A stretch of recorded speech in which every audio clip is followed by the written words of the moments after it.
together. I know the original request was to review the Park Commission's DEP grant application to provide better stormwater management from the marina into the lake.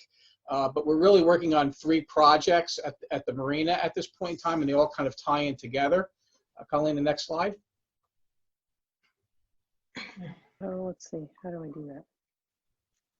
Oh, there we go. So this is a multifaceted improvements for the site. I'd like to acknowledge the Lake Hopatcong Foundation in 2014 provided the commission with funding to begin a conceptual plan for the rehabilitation of our pavilion at Lee's County Park Marina. Some of you may know that the marina was donated to the Park Commission in 1994 by Mr. Lee and his wife and son and daughter. And we continue to operate what is a very busy public marina. We originally began moving forward on the rehabilitation plans for the pavilion itself, and understanding that this structure was not operating its fullest capacity for a number of years. We knew that at some point in time, the final use of this facility will be used for public access, weddings, meetings, scout troop events and such, probably usually at the same time of the year. The marina is in operation, so parking and supplying parking to the pavilion was very critical. And then once we began what we call our circulation and access plan for the marina, during that time frame, we were also made aware of the NJDEP water quality restoration grant after the aftermath of the HAB issue we had on the lake last year. Next slide, please. Kind of give you a little perspective of the before and the now. The Mount Arlington Historical Society has provided us with some images. In the bottom right-hand corner, you see the pavilion as it looks at this point. A somewhat desolate picture. We've had a beautiful summer on the lake this year, knock on wood. And in the upper left-hand corner is the pavilion in its full height of operation. I think Marty Kane's on the phone, but can probably tell me probably somewhere between the 20s and the 40s here. And I always like the image here. It's a little difficult to see, but back then you could rent bathing suits for 25 cents a day. I don't know if that would go over well in this day and age, but this building has a sense of place in the Lake Hopatcong community. Next image, please. So we've moved forward, hired an architect, Connolly and Hickey, a historic sites architect. Although the building itself is not on the register, it is eligible to be on the register. We've committed to keeping the exterior vernacular of the building as it was at the time during the 20s and the 40s, removing some of the modern elements and enhancing the site. Here is a conceptual drawing of the west elevation on the top right-hand corner. So you're actually coincides with the picture on the left. You're looking from the lake into the pavilion. And then the southern elevation in the bottom set of pictures, a view that you would see as you're driving into the marina itself and looking to the southern elevation of that site. Next slide, please. So as of now, we're probably at about 50% design plans. We've had a couple delays, one being COVID, but also our architect is heavily steeped in preparing historic planning documents as part of the Morris County Historic Preservation Trust program. So they were given some time to be able to provide those documents for the various municipalities and nonprofits submitting grants. And currently we're waiting on our structural and mechanical and electrical plans for the building. But here basically in front of you is what the floor plan for the main floor will look like. It'll be a facility that has what we call a catering kitchen and the proper accoutrements to allow for a caterer to come in or a family to rent the facility and provide warming areas for warming stations for food. The plan will allow for 137 individuals at tables and chairs in kind of in a wedding banquet style, or for a meeting session, 294 individuals, chairs only in the site. But a very flexible floor plan. We also are now providing both the barrier-free code and the Title II ADA standard for ADA access to the structures. And once again, some of these ideas are being modeled on the 2014 feasibility study that was funded partially by the Lake Hopatcong Foundation back in 2014.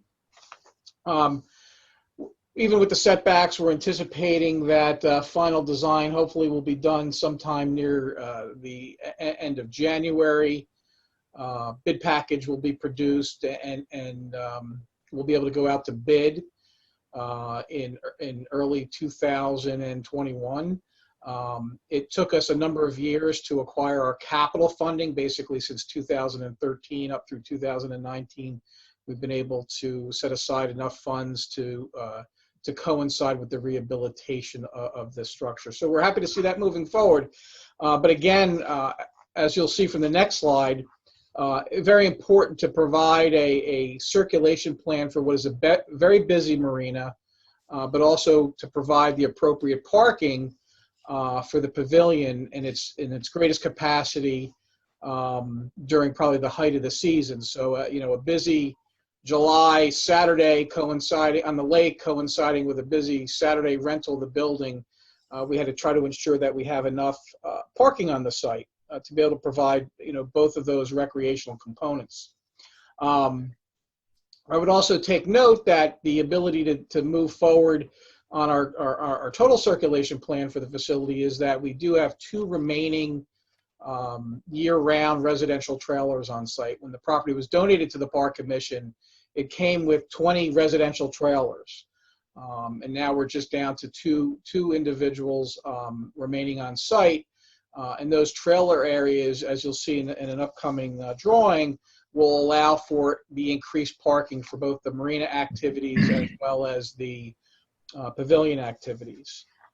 The next slide will give you a little example of the part of the circulation plan, both during modern times and also back during the height of the Lee's Pavilion activities. Basically, the marina was an area where you could rent boats and parking to provide for a little promenade between the pavilion and throughout the Lee property on the site.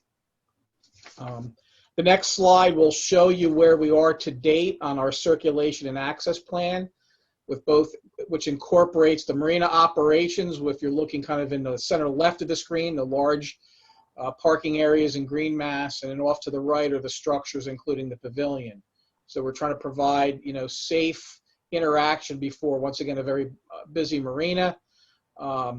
Where we average in an August 900 daily launches in the month of August on average. Plus, we also have 100 slips on site and some field and launch activities. And so it was very fortuitous that during this plan, and it would be implemented in 4 phases. We're currently in preliminary design, but that the opportunity to go after some of the NJDEP Nonpoint source pollution restoration and mitigation grant funding. On the next slide, please. So this is, I believe, if I'm correct on this, is a different source that was available last year than call it the HAB grant funding that either the commission or the foundation went after for some improvements on the lake. So we were asked, not to submit the grant to the same program and try to get as much money to help benefit the viability of the lake itself. So this is coming from the Nonpoint source pollution side of that funding, and I believe together we probably have nearly $1 million being able to go to improvements in the lake water quality. The commission received a $495,000 grant, and this is green infrastructure improvements and stormwater control. The image kind of in the middle of the screen with the fire hydrant is actually a storm drain on Howard Boulevard. And interestingly enough, that storm drain actually goes through the basement of the pavilion and daylights near one of our slip areas. The next slide will give you some images of the type of stormwater flow that can occur on the site. If you're familiar with Lee's, has some very steep areas, and since the property is so busy during the season, there's a pretty intense impact to the turf where most of the parking takes place. And you can see in the bottom right-hand corner, you get some exposed earth. That exposed earth, of course, when it rains, just hits the storm drain and flows into the lake. Next slide, please. I guess one of the only beneficial aspects of that is we do not do any type of fertilization or applications on the leased property. So it's predominantly sedimentation that's hitting the lake from this site and not nitrates and such. But you can see how disturbed that area gets. The upper left hand is basically the entrance area, and you can even see the flow of water across the driveway in a heavy storm. And then what happens in the grassy field, and we stay relatively busy through end of October, so we don't get a lot of time for turf regrowth. So a lot of these areas stay exposed. The next slide will give you some additional the history of storm drains throughout the property. Once again, the steepness. So this image on the right-hand side, you're not as far up as the Mount Arlington Borough Town Hall, but pretty far up, and that's a straight run, down to the lake and our launch areas. And again, some of the former storm drains on the property that are collapsing and in bad condition. So this plan, as we see from the next slide, is the concept plan that was actually provided as part of the grant application. So not all of the elements are actually going to be part of the grant. The elements that are dealing basically with the more natural bioretention systems are going to be part of the grant project, and then there were some storm drain elements that were going to be part of our circulation plan to begin with. And once again, we're looking at a kind of at least a four-phased approach. The first phase will hit some of the areas near the boat launch ramp areas, and then also near the pavilion area. And in the upper parking lots you see in this shot, which would be towards the left-hand side of the screen, we do have remaining trailers on site, so we'll try not to do any disturbance in those areas until those trailers are no longer being used on the property. But once again, giving us good parking access to the pavilion, anticipating we've got, a majority of the folks on the site wearing boat shoes or sandals, but then folks using the pavilion itself will, be probably wearing different footwear as it relates to any type of special event. The next couple of images will show you the types of detention, retention, and or retrofitting of existing infrastructure on the property. You'll see the more vegetative style of capturing runoff in your bottom right-hand screen. And I will say, although I'm a park guy, we've used, green technology in the past, and it does take maintenance, to keep areas looking good. But I think a little bit of greenery and breaking up of the Lee's Marina property will also add some aesthetics as it relates to the pavilion itself. But in this screen and the next shot, just kind of showing the different types of retention, types of infrastructure we may see on that property to capture and slow down the flow of water. So we remain dedicated, to all three aspects of this. The grant allows us, I think, a 3-year time frame to make the improvements. Our engineers dealing with the circulation plan have tied in to the pavilion, so dealing with parking and ramps and such to the pavilion are in place. So as we're able to be able to bid out the final construction for the pavilion, we'll be able to start implementing some of the stormwater management improvements on the property itself. And the last screen is just another historic shot of the pavilion looking from Howard Boulevard, which was back then, looks almost like a dirt road. But it looks like this area was as busy as it was back then as it is these days, at least in the summertime. So hopefully it gives you a little insight of some of the projects that are happening on the site and the Commission's commitment to trying to address any stormwater issues we're having coming from our property and trying to do our best to improve the lake as best we can. And I'm happy to take any questions. How much will you be increasing the impervious coverage by? Do you know yet? So the engineers are telling us we're not increasing the impervious coverage. Once again, it's difficult to see, if I had some aerial shots, a lot of those parking areas you saw on the left-hand side of the screen are the areas where these trailers were. So there were 20 original trailers, all had access to sewer, water line, and gas. And then in some areas, we've tested this before in some of our other parks, we would have some of the pervious pavement. Once again, it comes with an obligation of maintenance. You let that pavement clog up, it turns into an impervious surface. But there should be a nominal transition between increased impervious to what we have on the site as it is. A lot of it, once again, as you know, the DEP considers stone dust and compacted gravel to be impervious. Yes. But on heavy rainstorms on those steep slopes, a lot of that material, moves its way into the lake. Hopefully, we'll, once again, that'll be an improvement to the site as well, maintenance improvement to the site. Have you finished your green infrastructure design, or you just have a conceptual? Just a conceptual. So what you saw before you was the package that was submitted to DEP.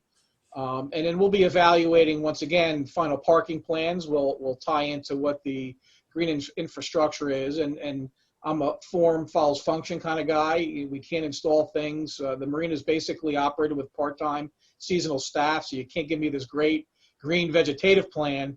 I can't have Frelinghuysen Arboretum northwest at Lee's Marina, so it has to be maintained appropriately. We may end up, having an interlocal agreement. I know Jefferson Township has a machine that deals with pulling the siltation out of the storm drains.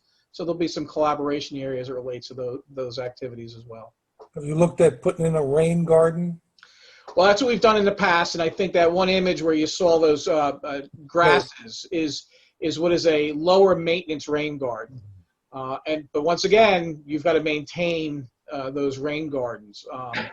But once again, luckily we don't fertilize that property, which the detriment is you don't have great grass growth and the heavy wear and tear. But the greenery, the improvements of those areas, I think from a biobasins will actually look aesthetically pleasing on that property. It looks pretty haggard during the wintertime and the late season. Along the actual shoreline, have you looked at or have room to fit any vegetative? Yeah, so there are some areas in the plans that show some type of filtration, whether that becomes a grassy area or it becomes a planting area of some sort. But that's the best way to capture that material as it's flowing down the hill. So will you share with us the green infrastructure plans when you develop them? Absolutely. I'll be happy to come back and provide you a presentation or send you the plans. Yeah, so as I'm looking at the plan now, there is some greenery in the area between the pavement and the dock space. It just depends on what that greenery is. Right. It's good if you can get any right on the water line. Yep. Dave, I did have. Oh, sorry, Bob. Didn't mean to interrupt. Will this go before the Mount Arlington Land Use Board? So the Park Commission provides a courtesy review. Okay. We do work well with Mount Arlington on a number of issues. In fact, they just made an improvement to some storm drainage system that flows through our property. So yes, we want to make everybody aware of that processes. But it's not something that needs to necessarily be approved by the Land Use Board? Correct. Okay, because the only reason I ask is that that would be one way that the commission would see the application. But I'd be happy to provide you. It's all, we kind of learn and benefit from each other on how these different applications can happen at different locations. So commission has no problem with sharing that information with you folks. Okay, thank you. You're welcome. Dave, I have a couple of questions. Fred Steinbaum. Sure. What about the basement of the pavilion? What are your plans for the basement? So the basement of the pavilion, if it was going to be a useful space, if you haven't been in that space, it's not a code height.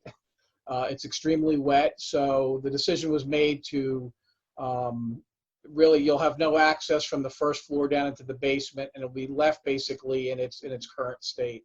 To have made it a useful space, you'd have to go in and dig out the basement, and you also have to do fire suppression between the 2 floors. The commission felt that that costly expense for the benefit of that space, the useful benefit of that space, would not work out well. Yeah, I know at one time there was a consideration for the rowing club to put some facilities in there. Right.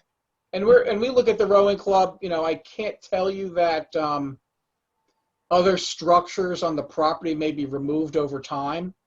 So we look at that, the repurposing of the rowing club space with what we call the gray locker building next to it, that actually the rowing club actually uses now for its workout space, and what may happen to the structures further down Howard Boulevard as it relates to useful space for the club or any other group, a hobby group that would want to use the site.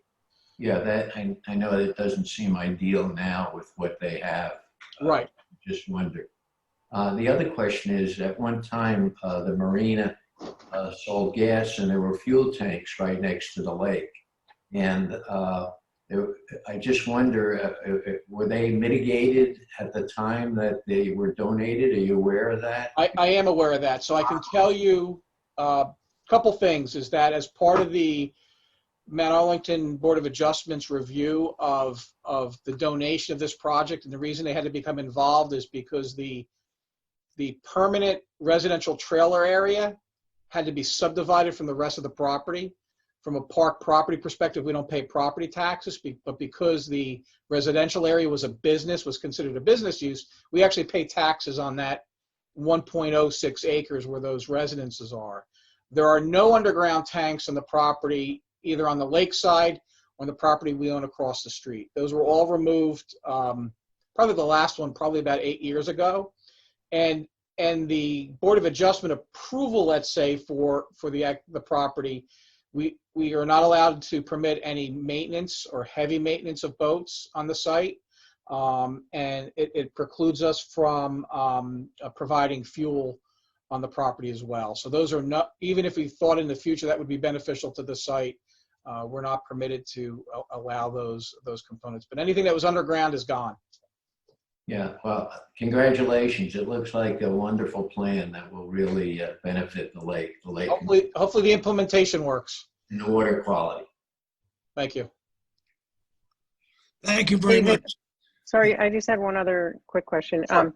So just curious that since this is funded by DEP, do they have to have like final approval on the plans that you're putting through? Yes. Okay. Right. We have a pretty good relationship, but you never know as it relates to the lake and what they're going to be looking at with these funds. But we know the level of conceptual planning we submitted for the grant. Hopefully, that's the sign that we receive full approval moving forward. Okay. Have you looked Thank at? you. I'm You're sorry. welcome. I just had one question, quick. Have you looked at? We're always worried about adding additional invasive species to the lake, so I'm sure you're addressing that with information and Absolutely. washing for the boats or whatever. And we've worked with the Lake Hopatcong Foundation. You know, I know they would love to see a boat wash station on the site. Right. But we're an extremely busy property, and I can only imagine the mayor of Mount Arlington thanking me for all the traffic up Howard Boulevard as the boat stations are going in. But we work very closely over the last, not this past year because, you know, of the environment we're in, but we've had Lake Hopatcong staff at the marina all summer long, taking surveys of boats and working with that process. And we're acutely aware. We deal with water chestnut in our other parks. Eliminating and reducing invasives throughout the park system is a goal of ours. So, But no boat wash station. no boat wash unless they can come up with a great way to not cause a hazard on Howard Boulevard. Because I really, that's my worry. This has been a great year. We've controlled the number of boats on the property. You know, kind of kept it to 60 a day, daily launches. But if you've been around Lee's Marina and on a busy 4th of July weekend, it can be quite interesting out there.